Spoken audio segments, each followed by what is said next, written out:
오늘 하나님께서 주시는 말씀 함께 보겠습니다. 누가복음 24장 28절로 35절 말씀입니다. 누가복음 24장 28절로 35절 말씀입니다. 제가 봉독하겠습니다.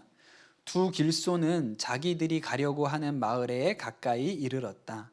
그런데 예수께서는 더 멀리 가는 척 하셨다. 그러자 그들은 예수를 만류하여 말하였다. 저녁 때가 되고 날이 이미 저물었으니 우리 집에 묵으십시오. 예수께서 그들의 집에 묵으려고 들어가셨다. 그리고 그들과 함께 음식을 잡수시려고 앉으셨을 때에 예수께서 빵을 들어서 축복하시고 떼어서 그들에게 주셨다. 그제서야 그들의 눈이 열려서 예수를 알아보았다. 그러나 한순간에 예수께서 그들에게서 사라지셨다. 그들은 서로 말하였다. 길에서 그분이 우리에게 말씀하시고 성경을 풀이하여 주실 때에 우리의 마음이 우리 속에서 뜨거워지지 않았습니까? 그들이 곧바로 일어나서 예루살렘에 돌아와 보니 11 제자와 또 그들과 함께 있던 사람들이 모여 있었고 모두들 주님께서 확실히 살아나시고 시몬에게 나타나셨다 하고 말하고 있었다. 그래서 그 두 사람도 길에서 겪은 일과 빵을 떼실 때에 비로소 그를 알아보게 된 일을 이야기하였다. 아멘. 하나님의 말씀입니다. 이번 주부터 부활주일까지 3주간은 창세기 강해를 잠깐 쉬고 절기와 관련된 말씀을 같이 여러분하고 나누도록 하겠습니다. 제가 전에 같이 사역했던 부목사로 같이 사역했던 목사님 중에 정찬석 목사님이라는 분이 계세요. 지금은 부산제일교회 담임하고 계시고 제가 알기로는 우리 강남 선한목자교회 몇 년 전에 와서 부흥회도 인도하셨고 그렇게 하셨습니다. 근데 제가 이 목사님하고 동역할 때 목사님한테 이렇게 쌍둥이 아들이 있었거든요. 지금은 장성에서 벌써 군대도 다 갔다 오고 그렇게 어른이 되었는데 그때는 이제 초등학생이었습니다. 두 녀석이 쌍둥이인데 아주 등치도 크고 얼마나 개구진지 몰라요. 그래서 장난이 얼마나 심한지 1년 새에 쌍둥이가 각각 학교에 가서 각각 다른 친구의 일을 부러뜨리고 와가지고 네, 그것도 한 명만 그랬으면 얼마나 다행입니까? 근데 각각 다른 친구의 일을 하나씩 부러뜨리고 와서 아주 목사님이 어려움 당하시고 이런 것도 옆에서 봤습니다. 이 아이들의 유일한 낙은 합기도 학원 가는 거였어요. 그래서 아이들은 늘 합기도복을 입은 채 복정동을 배회하기 일쑤였고요. 그리고 또 허리의 한쪽에는 목검을 차고 다녔습니다. 그러니까 얘네들은 아주 동네에서도 독보적인 존재였고 학교에서도 아무도 건들지 못하는 그런 아이들이었어요. 그런데 어느 날 목사님이 이제 퇴근하시고 집에 들어가셨는데 그 두 아들 중에 한 아이가 책을 읽고 있더라는 거예요. 가만히 앉아서 책을 보고 있어요. 좀처럼 집에서 일어나지 않는 일이거든요. 그 목사님이 얘가 무슨 책을 이렇게 보나 너무 궁금하셔가지고 이렇게 가서 봤더니 어린이 성경 만화를 보고 있는 거예요. 그것도 너무 기특하죠. 어떻게 얘가 그래도 목사 아들이라고 이렇게 집에서 성경책을 다 보고 있나 이렇게 너무 흐뭇하셨는데 어떤 내용인가 봤더니 그 엘리야 선지자가 이렇게 갈멜산에서 바알 선지자들과 대결하는 이야기 있죠. 엘리야의 제단에 하늘에서 불이 내려온 그 얘기를 그 장면을 보고 있는 거예요. 그런데 얼마나 심취해서 그 부분을 보고 있는지 아빠가 들어와서 옆에서 보는데도 전혀 그 아빠도 의식도 하지 못하고 그 장면을 보고 있었어요. 목사님이 너무 마음에 기쁘고 만족스러우셔서 아들한테 야 하림아 책 재밌니? 이렇게 물어보셨어요. 그랬더니 이제 그제서야 아빠가 온 줄 알고 이렇게 눈을 들어서 아빠를 보면서 너무너무 상기된 표정으로 아빠한테 그렇게 얘기를 하더랍니다. 아빠 책 속에 송아지가 너무 맛있게 익은 것 같아요. 우리도 저녁에 삼겹살 먹어요. 그랬다는 거예요. 목사님이 얼마나 실망이 되셨는지 모르겠다고 그 얘기를 하셨어요. 이 아이는 이 말씀에 우리가 얘기한 이 하림이는 삼겹살에 눈이 열린 아이죠. 아직 소고기에는 눈이 열린 것 같지 않고 삼겹살에 눈이 열렸어요. 그러나 아직 말씀에는 눈이 열려 있지 않죠. 엘리야 선지자 말고 엘리야 선지자의 제자였던 그 엘리사 선지자가 도단성이라는 조그만 성에 있을 때 그 엘리사를 잡기 위해서 아람 군대가 출동했던 일이 있었습니다. 아람 군대가 이 엘리사를 잡으려고 군인들을 일으켜 가지고 그 도단성을 포위했죠. 아침에 일어나서 엘리사 선지자의 시종이 보니까 이게 완전히 이 성이 갇혀 있는 거예요. 군인들이 잔뜩 성 밖에 있었습니다. 깜짝 놀라가지고 가서 선생님을 깨워가지고 선생님 큰일 났습니다. 우리 도단성이 저 아람 군대에 완전히 포위가 돼 있습니다. 그렇게 호들갑을 떠니까 엘리사 선지자가 말하죠. 두려워하지 말아라. 우리와 함께한 자가 그 군대보다 많다. 그렇게 얘기를 하잖아요. 그러니까 그 얘기를 시종이 들으니까 어리둥절한 거예요. 무슨 소리야? 지금 보면 나랑 선생님밖에 없는데 이 도단성 조그만 성인데 저 밖에 아람 군대는 저렇게 많은데 누가 더 우리보다 많다는 거야? 그런 생각인 것이죠. 어리둥절했어요. 그때 이 엘리사 선지자가 기도를 합니다. 열왕기하 6장 17절에 보면 주님 간구하오니 저 시종의 눈을 열어주셔서 볼 수 있게 해주십시오. 그랬더니 이 시종의 눈이 열려서 보니까 그 언덕 위에 불말과 불병거가 가득 해 있는 거예요. 그것을 이제 볼 수 있는 눈이 열린 것이죠. 우리가 이런 일을 눈이 열렸다고 합니다. 엘리사의 시종이 눈이 멀었던 사람 아니거든요. 다 볼 수 있는 사람이었어요. 그러나 그가 육신의 눈으로 볼 때는 적군이 보였지만 그가 영의 눈이 열려서 봤을 때는 불말과 불병거가 보인 것이죠. 우리도 흔히 눈이 열렸다는 이야기를 합니다. 그렇죠? 초등학교 우리 저학년 때까지만 해도 이성 친구보다는 동성 친구가 훨씬 좋습니다. 같이 놀기도 편하죠. 저희 아들도 보면 여자친구들한테는 아직 관심이 없는 것 같아요. 그냥 친구들, 남자 친구들하고 노는 거 이런 게 좋은 거죠. 제가 어린 시절에도 보면 그 어렸을 때는 이렇게 책상에 금 거놓고 이렇게 남녀 짝꿍을 해놓으면 넘어오지 마 이렇게 해서 여자애들하고는 잘 같이 안 하려고 했죠. 그런데 이제 초등학교 4학년쯤 지나면 이성에 대해서 관심이 생겨요. 연애도 하고 나중에 이제 중고생이 되면 제가 늘 말씀드리지 않습니까? 수련회 끝나면 짝짓기철이 돌아온다고. 예. 그러면 이제 연애도 하고 이런 일들이 생겨요. 그러면 우리가 뭐라고 얘기하냐면 야, 이성의 눈이 열렸구만. 이렇게 얘기를 하지 않습니까? 전혀 다른 세상이 보이게 되는 것이죠. 제가 지금은 하루에 커피를 한두 잔 정도 이렇게 마십니다. 아침에 출근해서도 이렇게 뭐 하기 전에 사무실에 혼자 앉아서 커피 한 잔 먹고 이렇게 일을 하고 또 집에서도 여유가 있으면 혼자 원두를 갈아가지고 내려서 또 커피도 한 잔 마시고 이렇게 해요. 그런데 제가 이렇게 커피를 마시기 시작한 게 사실은 그렇게 오래된 일이 아닙니다. 제가 30대 초반까지만 해도 커피를 안 먹었어요. 그래서 아까 말씀드렸던 그 정찬성 목사님이 부산 분이시거든요. 그 저한테 잔소리를 하셨는데 목사가 커피 마실 줄 알아야 된다. 성도 신방 가서 커피 주면 어떡하려 그러노? 커피 마실 줄 알아야 된다. 커피 배워라. 이렇게 늘 저한테 얘기를 하셨어요. 실제로 제가 군인교회에 이제 담임으로 나가 보니까 이렇게 군인 사무실 방문하면서 이렇게 인사드리고 이럴 일이 많은데 늘 그러면 커피 주시거든요. 그럼 늘 곤욕스러웠어요. 잘 못 먹으니까. 그런데 제가 이제 30대가 넘어가면서 커피를 좀 한두 잔씩 먹어보니까 괜찮은 것 같아요. 그러다가 어느 순간 좋아하게 됐고 또 이제는 혼자서 이렇게 막 갈아서 먹기도 하는 형편까지 됐죠. 그러면 우리가 이런 사람한테 야, 커피에 눈이 열렸구나 이렇게 얘기를 합니다. 모르던 세상을 보게 된 것이죠. 오늘 우리가 읽은 말씀이 눈이 열리는 이야기예요. 우리가 예수님께도 눈이 열려야 합니다. 반드시 그런 경험이 있어야죠.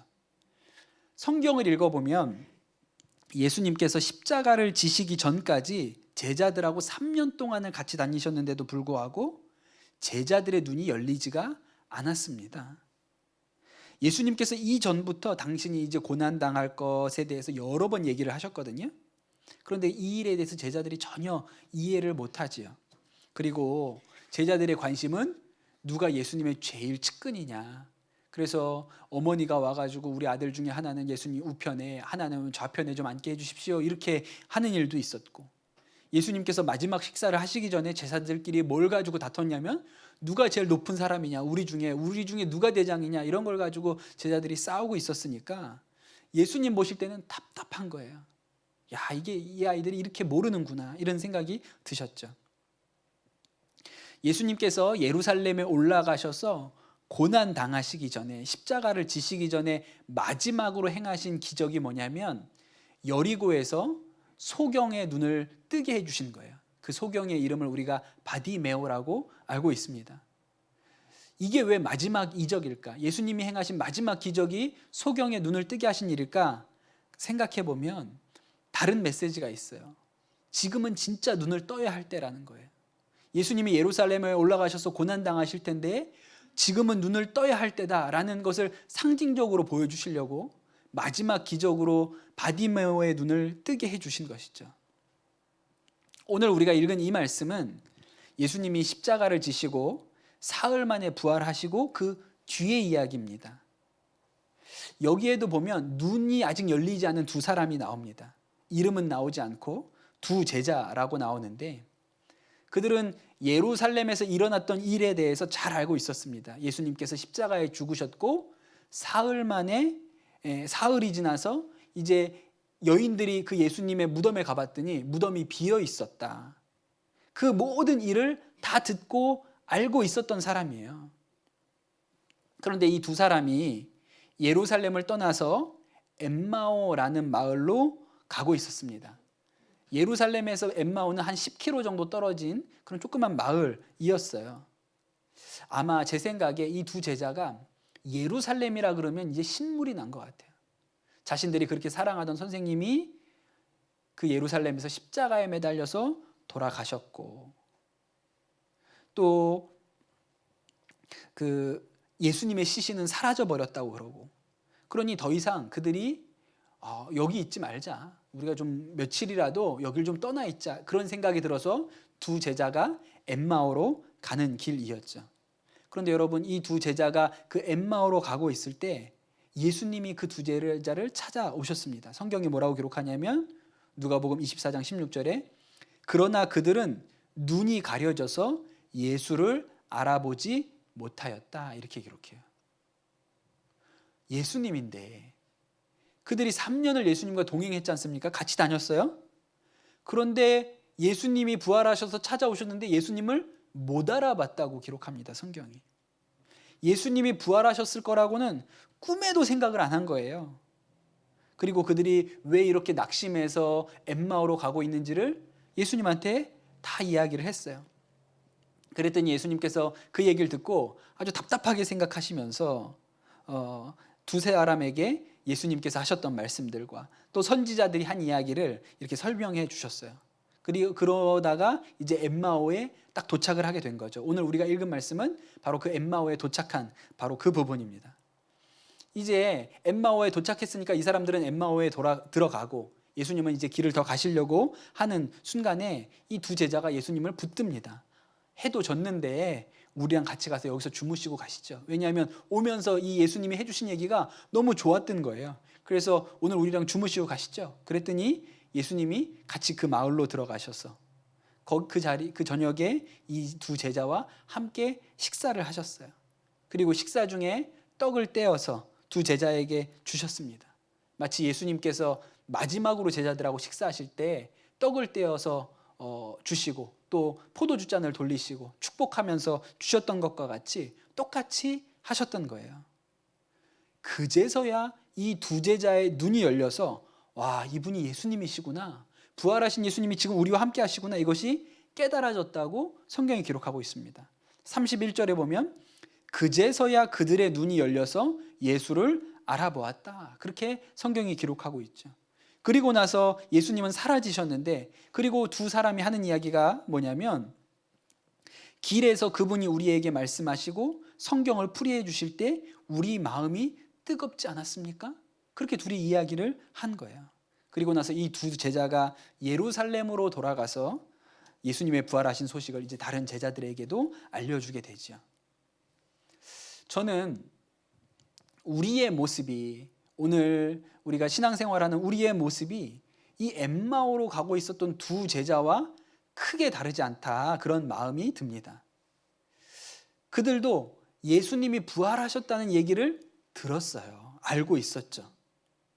그런데 그것이 그들에게 중요하게 여겨지지 않았어요. 왜냐하면 눈이 열리지 않았기 때문입니다. 눈이 열리지 않았어요. 많은 그리스도인들이 예수님을 믿는다고 하고 교회에 나오지만 눈이 열리지 않은 채로 그렇게 신앙생활하는 경우가 많습니다. 우리 청소년들하고 같이 예배드리는데 모태신앙이고 또 어려서부터 부모님하고 같이 교회를 따라 나왔는데도 눈이 열리지 않은 채 신앙생활하는 일들을 많이 보죠. 그래서 교회를 왜 나와야 되는지도 모르겠고 몸은 그냥 나와 있지만 마음은 영 다른 데 가 있는 그런 경우들도 많이 있습니다.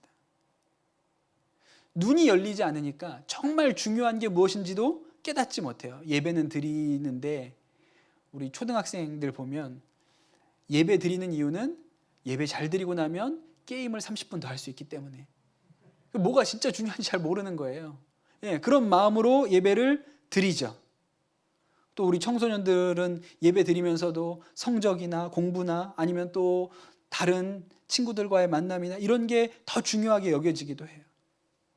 또 우리 어른들은 다릅니까? 우리는 예배를 드리면서도 주식이나 집값이나 또 새로 살 자동차나 가전제품이나 이런 거에 우리의 관심이 쏠려 있기도 하죠. 그러니까 눈이 열려 있지 않은 거예요.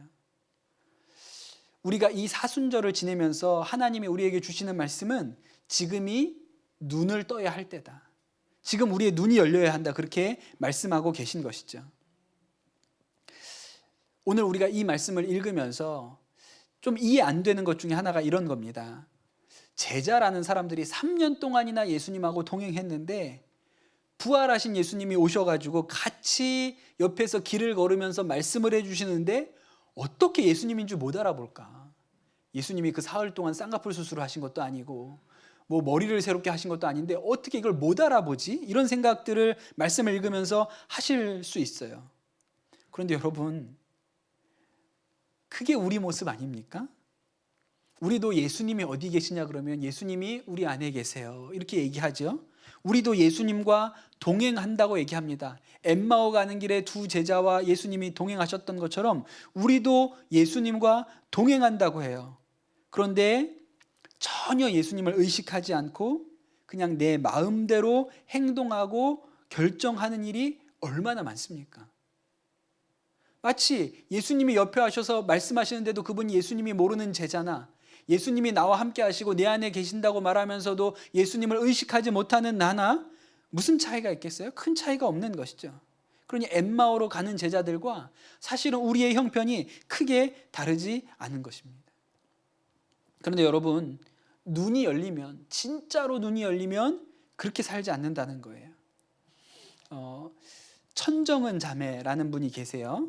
혹시 여러분 중에도 간증 영상을 보신 분들도 계실지 모르겠습니다. 암으로 투병하고 있는 그냥 평범한 자매인데 이분이 우리나라에서 항암 치료 횟수가 제일 많은 분일지도 몰라요. 할 수 있는 항암 횟수를 넘어서서 계속 치료를 받고 있는 분이거든요. 그런데도 여전히 기적과 같이 살아있고 여전히 암 환자인 채로 수많은 집회에 나가서 말씀도 전하고 또 전도도 하고 그렇게 하는 분이세요. 대단한 분이신데 이분이 예수를 원래부터 믿고 있었던 분이 아니라 암에 걸리면서 비로소 예수님을 믿게 된 분이에요. 그런데 그분이 회심하신 간증이 되게 놀랍습니다. 항암 치료를 시작하고 이제 암에 걸렸다는 진단을 받고 항암 치료를 시작하면서 주변의 그리스도인들이 널 위해 기도할게, 널 위해 기도할게 이렇게 얘기를 해준 거예요. 이제 그 얘기들 때문에 처음으로 교회를 나가게 되었습니다. 교회에 나갔는데 자기가 생각했던 분위기랑은 너무 다른 거예요, 교회가. 그런데 이제 목사님이 오늘 그 자매가 오늘 처음 왔다는 얘기를 듣고 자리에서 일어나시라. 그래서 암 투병 중이신데 우리 성도들이 다 저 자매님 위해서 기도하자고 해서 큰 소리로 이제 성도님들이 다 같이 기도를 해줬는데 처음 교회를 와봤어요. 너무 당황스럽고 이거는 그냥 무슨 영화나 드라마 같은 데서 이렇게 광신자들을 봤을 때 그런 느낌인 거예요. 그런 사람들이 다 자기를 위해서 기도해 주니까 잘못 왔구나, 큰일 났다. 자기 데리고 온 언니를 데리고 내가 여길 나가야겠다. 이런 생각이 있었다 그래요. 그래서 그날도 이제 뭐 새가족 이렇게 뭐 과정 잠깐 하고 빨리 집에 가야겠다고 나왔는데 혼자서 버스에서 교회에서 준 새가족 교재를 혼자 읽어보셨다는 거예요. 근데 그 새가족 교재에 예수님이 나를 위해서 죽으시고 부활하셔서 나의 주인이 되었다는 것이 이렇게 내용이 써 있는데, 그날 그 버스 안에서 너무 놀랍게 그 말씀이 믿어지고, 그래서 자기 혼자 그 버스에서 예수님을 영접했습니다. 그리고 그 책에 이렇게 써 있어요. 춘천으로 가는 버스 안에서 책을 보며 예수님을 나의 주인으로 고백했다. 이 복음을 깨닫지 못하고 회개 없이 죽었다면 나는 곧장 지옥행이었을 것이다. 내가 암에 걸리지 않았다면 예수님을 만나려고 했을까? 절대 아니었겠구나. 천국이 있거나 말거나 관심도 없었겠지. 이제 보니 암은 내 인생 최고의 선물이다. 죽어야 진짜 삶이 시작되기에 죽음은 새 출발을 알리는 희망이구나. 그런 생각이 들었다는 거예요. 그러니 그 순간부터는 내가 암에 걸린 환자이냐 이건 중요하지 않고 본인이 새 생명을 얻었다는 이 한 가지 사실이 너무 기쁘고 감사했다 그랬어요. 그리고 나서 천정선 자매 안에 아주 놀라운 변화가 생겼는데 마음에 예수님 생각으로 가득 찼어요. 그래서 종일 예수님 생각하고 사소한 행동 하나하나 할 때마다 예수님한테 묻기 시작했습니다. 예수님, 이걸 할까요 말까요? 저걸 할까요 말까요? 예수님, 이 사람 만나게 하시는 이유가 뭘까요? 그렇게 물어봤다는 거예요. 그런데 나중에 자기가 놀란 게 뭐냐면 자기는 예수 믿는 사람은 다 그렇게 살 줄 알았대. 그런데 주위에서 하는 얘기가, 야, 자매님은 믿은 지 얼마 되지도 않았는데 어떻게 벌써 그렇게 예수님하고 동행하면서 살아? 그러더라는 거예요. 너무 이상했다 그랬어요. 여러분, 정말 예수님께 눈이 열린 사람은 완전히 다른 것이죠. 저는 오늘 우리가에게 주신 이 말씀을 읽으면서 예수님이 정말 좋은 분이라는 마음을 가지게 됩니다. 왜냐하면 부활하셔서 엠마오로 가고 있는 두 제자에게 일부러 찾아가셔서 두 제자에게 말씀해 주시죠. 그것도 가는 내내 하나님의 말씀을 조근조근 설명해 주시는 거예요. 가르쳐 주시고, 또 이 두 제자가 아쉬워서 오늘은 저희랑 주무시고 가시죠. 그러니까 또 그 마을까지 같이 들어가시고, 그리고 거기에서 같이 식사를 하시고 축복하고 또 그 떡을 떼어서 두 제자한테 주셨어요. 그래서 결국 그 두 제자의 닫힌 눈이 열리게 해 주시지 않습니까? 천정원 자매 얘기처럼 이 두 제자의 마음이 뜨거워졌어요. 크게 눈이 열린 것이죠. 제가 오늘 우리가 나눈 이 말씀, 이 엠마오 가는 길의 두 제자의 이야기가 지난주 새벽에 나눴던 큐티 본문이었습니다. 제가 이 말씀을 묵상하고 나누면서 우리가 내일부터 특별 새벽 기도회로 2주를 모이는데 그 특별 새벽 기도회가 엠마오 가는 길이 되면 좋겠구나. 정말 엠마오 가는 길이 되었으면 좋겠다. 이런 마음을 강하게 품게 되었습니다. 우리의 닫혀져 있는 믿음의 눈이 열리는 그런 기도의 자리가 되었으면 좋겠다는 마음에 간절한 소원을 가지게 돼요. 이번에 우리 특별 새벽 기도의 주제가 예수님을 깊이 생각하라입니다.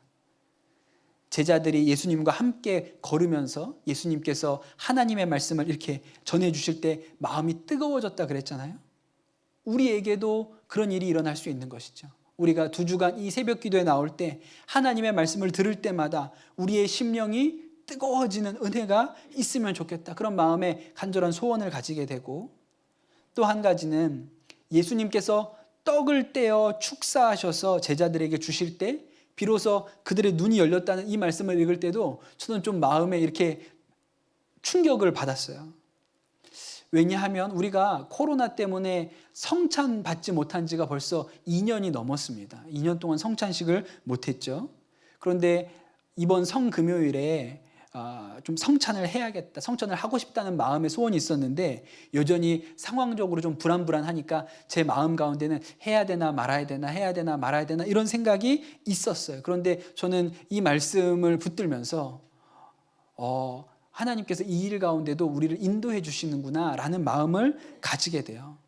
정말 우리가 이 오랜만에 2년이 넘는 시간 만에 성찬을 받으면서 오늘 이 말씀에 나온 것처럼 눈이 열리는, 부활하신 예수님께 대해서 눈이 열리는 은혜와 역사가 이 부활절을 지키는 이 두 주 사이에 우리 가운데 일어나는 일이 됐으면 좋겠다라는 마음의 소원을 가지게 됩니다.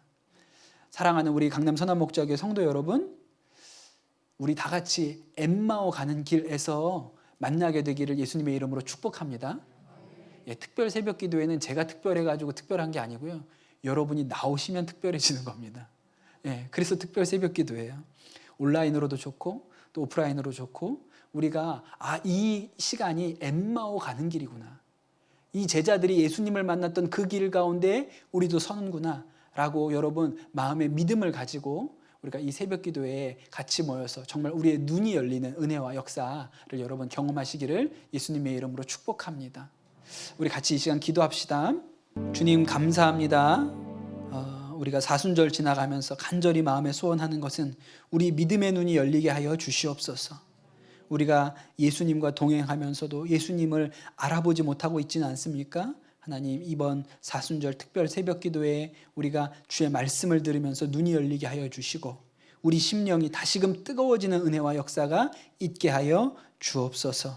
그리하여 하나님, 눈이 열린 두 제자들처럼 우리도 이 세상에 하나님 예수 그리스도를 향하여 눈이 열린 그런 그리스도인으로 살아가도록 축복하여 주옵소서.